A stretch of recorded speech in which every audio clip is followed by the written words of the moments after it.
Hi friends, నేను miss వచ్చాను. ఈరోజు నేను తేనెపాకం మినపరొట్టి కొబ్బరి చట్నీ చేస్తున్నానండి.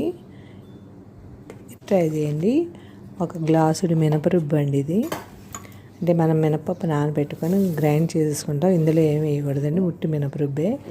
అదే గ్లాసులో ఇది బియ్యం మురవండి. బియ్యం మన దగ్గర బియ్యం డైలీ వాడే బియ్యంతో మిక్స్ చేసుకొని ఇలా చిన్న మురులా తీసుకొని ఉంచుకోవాలండి. జల్లించేసుకోవాలి.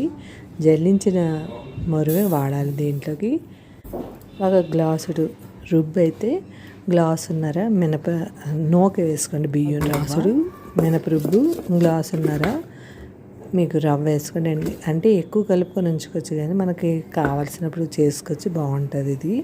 ఇలా నానపెట్టుకోవాలండి. ఒక 10 నిమిషాలు, పావు గంట పక్కన పెట్టుకోండి కలిపేసుకొని. ఇది బెల్లం అండి, కొద్దిగా బెల్లం. నేను ఈ బెల్లం తీసుకున్నాను. ఒక కప్పు బెల్లం ముద్ద, 2 కప్పులు నీళ్లు వేసుకొని ఇలా దగ్గరగా మరగనివ్వండి. మరీ కాదు, మామూలుగా మరగనివ్వండి. అలా మరిగితే తేనెలాగా వస్తుంది. ఇందులోకి కారము, ఉప్పు, మిరియాల పొడి ఇందులోకి కారము, ఉప్పు, మిరియాల పొడి వేసుకోండి. 2 సోంపు గింజలు వేసుకోండి. అందులో వేసుకొని బాగా కలిపేసుకోండి.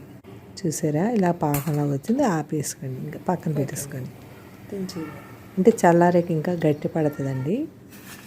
ఇప్పుడు ఇందులో శనగలు, మన దగ్గర శనగలు గాంధీ శనగలు అమ్ముతారు కదండి, అవి పొట్టు తీసి ఇలాగా ఈ చట్నీకి అలా పిండి ఆడేసుకొని ఆ శనగలు గ్రైండ్ చేసుకొని అందులోనే కొత్తిమీర, పచ్చిమిరపకాయలు, కొబ్బరికాయ వేసుకొని మామూలు చట్నీ, కొబ్బరి చట్నీలా చేసుకోవడమేనండి. టేస్ట్కి తగ్గ ఉప్పు వేసుకొని గ్రైండ్ చేసుకోండి. ఇలా గ్రైండ్ చేసుకొని ఇది పక్కన పెట్టుకోండి. చూసారా, చట్నీ, కొబ్బరి చట్నీ వేసుకొని పక్కన పెట్టుకోండి. ఒక ఎనపపెనం వేసుకొని మనం అందులో 2 స్పూన్లు నూనె వేసుకొని, ఇందులో మనకి మినపరుబ్బు, ఇప్పుడు నానబెట్టిన మినపరుబ్బు తీసుకొని అందులో టేస్ట్కి తగ్గ ఉప్పు వేసుకొని బాగా మెదాయించండి. మెదాయించాక ఒక పెనం పెట్టుకొని అందులో 2 స్పూన్లు నూనె వేసుకోండి. నూనె వేసాక వేడెక్కాక అప్పుడు ఈ మినపరుబ్బు వేసుకోండి. నూనె కొద్దిగా కాగాక మనం రుబ్బు వేసుకోవాలండి, లేకపోతే టేస్ట్ తేడా ఉంటుంది. ఇలాగ వేసుకొని మూత పెట్టుకొని సిమ్లో పెట్టుకోండి.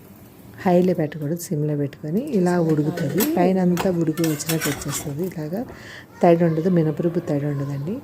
అప్పుడు ఇలా తిరగేసుకొని మళ్ళీ మూత పెట్టుకొని ఒకసారి కాల్చుకోండి.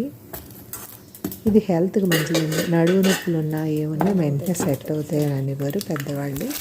ఈ లోపల కొబ్బరి చట్నీలో మనం చట్నీకి తాలింపు తడక కూడా వేసుకోవాలి. మినపప్పు, జీలకర్ర వేసుకొని పక్కన పెట్టుకోండి.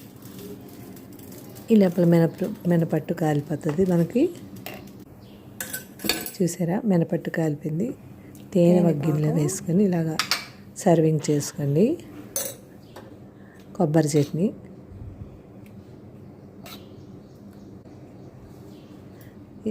తేనె పాకం, కొబ్బరి చట్నీ, అల్లం చట్నీ అండి. అల్లం చట్నీ కూడా చేశాను నేను. ఇది అల్లం చట్నీ అండి. ఇది మినపరొట్టి తింటే చాలా మంచిది కూడా అండి, హెల్త్కి కూడా మంచిదండి. ఇందులో ఇడ్లీ రవ్వ వేయలేదు నేను, బియ్యం రవ్వ వేసాం కాబట్టి చాలా బాగుంటుంది, మంచిది కూడా హెల్త్కి. ట్రై చేయండి మీరును. Thank you. సబ్స్క్రైబ్ చేయండి, లైక్ కొట్టండి, కామెంట్ పెట్టండి. బాయ్. మీరు చేసుకొని, మీ ఇంట్లో చేసుకొని మీకు ఎలాగొచ్చిందో కామెంట్ సెక్షన్లో పెట్టండి. Thank you. బాయ్. మనం బియ్యం రవ్వ వేసాం కాబట్టి హెల్త్కి కూడా మంచిదండి.